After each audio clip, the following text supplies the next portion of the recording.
Hi, and welcome to the episode 12 of Chit Chats with Sanya.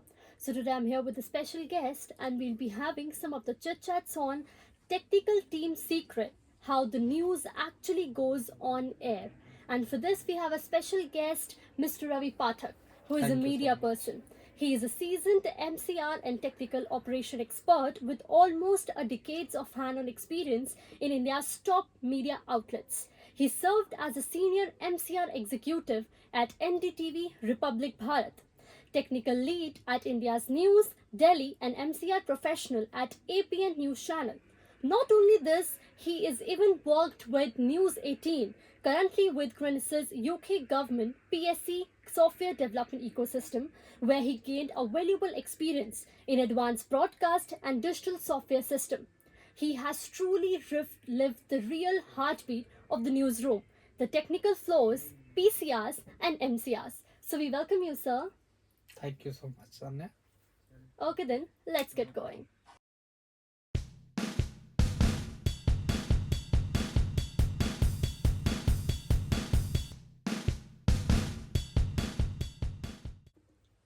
Okay sir, तो आखिर आपकी journey कैसे शुरू हुई इनटू दिस मीडिया इंडस्ट्री और टेक्निकल फील्ड में आने का आपने डिसीजन आखिर कब लिया, क्योंकि ये एक ऐसी फील्ड है which is set to be the heart core of the media industry, तो कब हुआ आपका ये डिसीजन? शान्या जी, ये बात है 2014 की। हम्म। 2014 में मैं माखनलाल यूनिवर्सिटी में मास्टर्स ऑफ रिसर्च कर रहा था। हाँ जी। उस बीच में मुझे जॉब भी करना था। एक्चुअली हम्म। मैं फाइनेंशियली मैं इतना स्ट्रॉन्ग नहीं था। हम्म। पेरेंट्स ने बोला था कि आप एजुकेशन के साथ साथ अपना जॉब भी देखिए। हम्म। और सबसे बड़ा जॉब में आने का कारण ये था कि मैं 2014 में फर्स्ट टाइम अपने घर से बाहर निकला था। वाओ। तो कॉलेज लाइफ मेरे को इतनी अच्छी नहीं लगी मास्टर की कि मैं कॉलेज जाता और वापस आ जाता। हम्म। बाकी के दिन में समझ नहीं आता मैं क्या करूं क्या करूं क्या करूं, यही सोचते सोचते मेरा एक सेम निकल गया। उसके हम्म। बाद मैं एक बड़ा हंसने वाली बात रहेगी हम्म। कि मैं दिवाली पे अपने घर गया हम्म। और अपने पेरेंट्स से मैंने बोला कि मैं अब आगे नोएडा नहीं जाना चाहता, मैं अपनी पढ़ाई को कंटिन्यू नहीं करना चाहता। हम्म। तो मेरे पेरेंट्स भी बड़े आश्चर्य में थे कि अब क्या किया जाए। हम्म। उन्होंने कहा चलो देखते हैं, लेट्स सी। अब मेरा छुट्टियां ख़त्म हुई, आने का टाइम हुआ, तो मैं रोने लगा। हम्म। रोने लगा तो पेरेंट्स को भी अच्छा नहीं लगा। उन्होंने पूछा कि ऐसा क्या हुआ।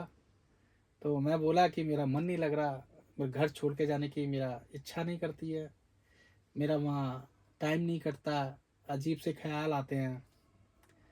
तो उन्होंने बोला कि आप ऐसा करो, आप जाइए और अपना सामान लेके आप रिटर्न आ जाइए, हम देखते हैं यहाँ कुछ क्या बेहतर करते हैं। हम्म। क्या पूछेंगे, कुछ नॉलेज नहीं थी, क्योंकि मीडिया रिसर्च और टेक्निकल दोनों एक अलग, बिल्कुल डिफरेंट था। कोई लेना देना नहीं था टेक्निकल का और मीडिया रिसर्च का जो मैं स्टडी कर रहा था। हम्म। वगैरह।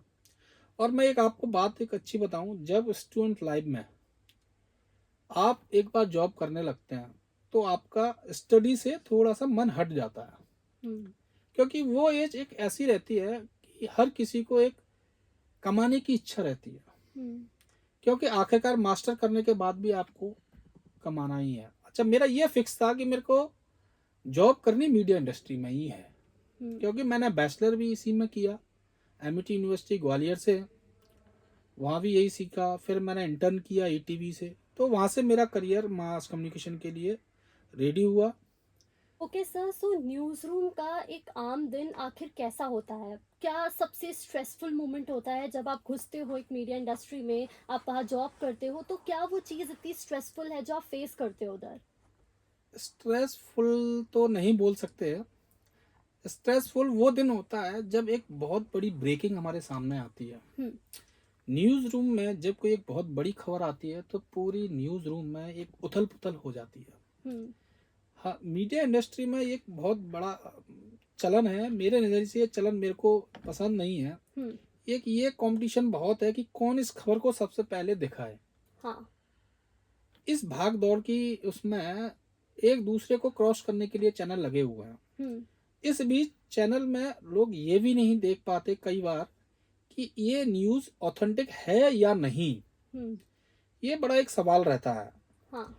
और उस बीच में इतनी उथल पुथल हो जाती है कि जो भी आपके पास अवेलेबल हो उस न्यूज़ को फायर करो पहले। हम्म। तो हर एक डिपार्टमेंट में इतनी उथल पुथल होती है, इतनी चिल्ला चिल्लम होती है कि उस समय प्रेशर बहुत रहता है, खासकर पीसीआर डिपार्टमेंट में और इनपुट आउटपुट डिपार्टमेंट में। हम्म। इनपुट आउटपुट डिपार्टमेंट में ये होता है कि आपको उससे रिलेटिव फुटेज की आवश्यकता है। हम्म। वो फुटेज सबसे पहले अरेंज कहाँ से हो, हम्म। क्योंकि अगर आप अरेंज कराने में लेट हो गए तो वही न्यूज़ आपका दूसरा चैनल उसको ऑनियर कर चुका हो। मतलब आजकल ये है कि न्यूज़ ऑथेंटिक है नहीं है ये नहीं देखते, ये देखते कि पहले दिखा दो बस। हाँ, ये बात हम हाँ। आज की डेट में मान सकते हैं कि न्यूज़ ऑथेंटिक हो ना हो वो हम्म। बात की बात है, हम्म। पर सबसे पहले फ्लैश हमारे चैनल पर न्यूज़ का होना चाहिए। ठीक है सर, तो सर क्या टेक्निकल और एडिटोरियल टीम के बीच कोई क्रिएटिव क्लैशेस होते हैं, और अगर होते हैं तो वो कैसे सुलझाए जाते हैं? सानिया, ये तो आपने बहुत शानदार क्वेश्चन किया है। एक्चुअल में अक्सर ऐसा होता है कि न्यूज़ एडिटोरियल और पीसीआर में ये नोक झोंक होती रहती है। हम्म। जब हम कोई बड़ा डिबेट या कोई प्रोग्राम करते हैं तो उनकी तरफ से जो आइडियाज आते हैं वो टेक्निकली हम यूज नहीं कर सकते, हम्म। क्योंकि उनको वो टेक्निकल नॉलेज नहीं है। ऑन ईयर जब हम जाते हैं तो वो टेक्निकल चीज जितना बेस्ट हो सकती है वो हम्म। हम लोग करते हैं, पर हम्म। उस चीज को वो नहीं समझते। तो उस बीच में हमारे विचारों में नोक झोंक हो जाती है। नोक झोंक होती रहती है। और ओके। बाद में वो एट अ टाइम के लिए होता है, ये नहीं कि हमारी नोक झोंक हुई तो उनसे बात करना बंद हो गया। हम्म। ऑल ओवर हमारा दोनों का पर्पस ये होता है कि हमारा जो इवेंट है, जो शो है, हम्म। वो बहुत अच्छे तरीके से ऑन एयर जाना चाहिए। ओके सर, तो सीरियस क्वेश्चंस बहुत हो गए, अब हम फन राउंड की ओर मूव करते हैं। आई बी पुटिंग द स्टेटमेंट और आपको विद द फन ट्विस्ट मुझे Yeah. रिस्पॉन्ड करना है। ओके सर, तो एंकर का माइक लाइव शो के बीच में बंद हो गया तो आपका पहला रिएक्शन क्या होता है? Oh my God, oh my God. Okay. ये क्या हुआ? ये क्या हुआ? ओके। तो सर अगर ग्राफिक टीम ने गलती से रॉन्ग टैग लगा दिया तो उस टाइम आप क्या करते हो? तुम पागल हो क्या? तुमको दिखाई नहीं पड़ता ये क्या किया तुमने? अच्छा, तो आप डांटते हो या उनको? क्योंकि वो उस समय डांटना इसलिए कंपलसरी है क्योंकि वो चीज हमारी ऑन ईयर जा रही है। ऑन ईयर जाना मतलब आपको बहुत बड़ा फॉल्ट है ये आपका। हाँ जी सर।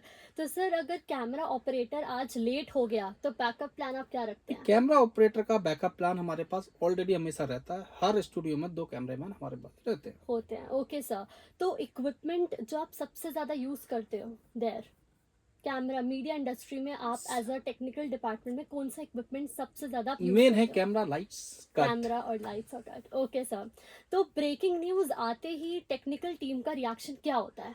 ब्रेकिंग आ गई, ब्रेकिंग आ गई, फटाफट आप ये कीजिए, ऑडियो ऑडियो डाउन कीजिए और ब्रेकिंग का ऑडियो उठाइए। अच्छा, तो और उस टाइम आपका एकदम ये दिल धड़कता यस होगा कि ये भाई अब ये करना है वो मतलब करना है। ब्रेकिंग आने के बाद हार्ट बीट डबल हो जाती है। डबल हो जाती है। Okay sir, so this was fun. अब हम मूव करते हैं रैपिड फायर और की राउंड की ओर, जहाँ पर आपको 1 सेकंड में मुझे रिस्पॉन्ड करना है। Okay. Most difficult equipment to handle? PCR. PCR, and that is obvious. Okay. Best news channel to work with? ये बात है 2021 की। मैं उस समय हैदराबाद में था। हैदराबाद में नेटवर्क 18 चैनल है जो हमारे अंबानी जी का चैनल है। उनका एक इवेंट जा रहा था, बहुत बड़ा इवेंट था। वो थी उनकी बेटी की मैरिज। हाँ जी। उस इवेंट को हमको लाइव दिखाना था। मुझसे ही वो एक बहुत बड़ा ब्लंडर जो बोलते हैं वो हुआ। उसके लिए मुझे बहुत डांट भी पड़ी, नोटिस भी मिला।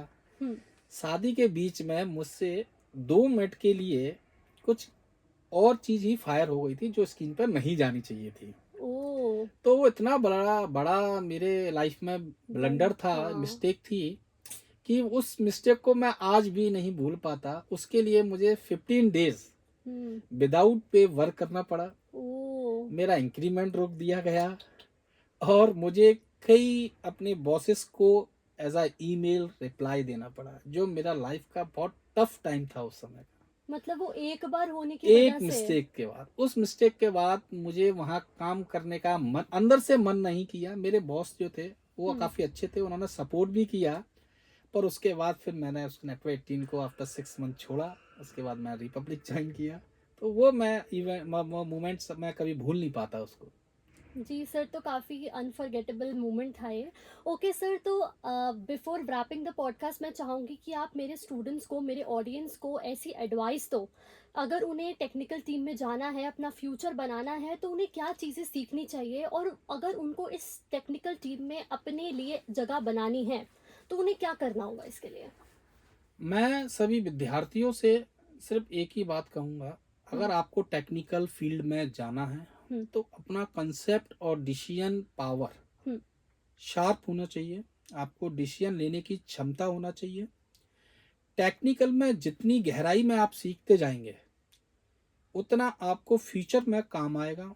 टेक्निकल यही नहीं है कि आप सिर्फ एमसीआर है, पीसीआर है। ये एक बड़ा डिपार्टमेंट है, इसके अंदर कई डिपार्टमेंट होते हैं। ऑडियो इंजीनियर हो गया, सीजी हो गया, पैनल प्रोड्यूसर हो गया। एमसीआर में आपका इंजस्ट डिपार्टमेंट होता है, मास्टर ऑफ कंट्रोल रूम होता है। हम्म। ये सब में अलग अलग डिपार्टमेंट हैं जिसमें आप अपना करियर अच्छे से बना सकते हैं। Okay, thank you so much, sir, for being with us, and all the very best for the future thank endeavors. You so much Sanya ji.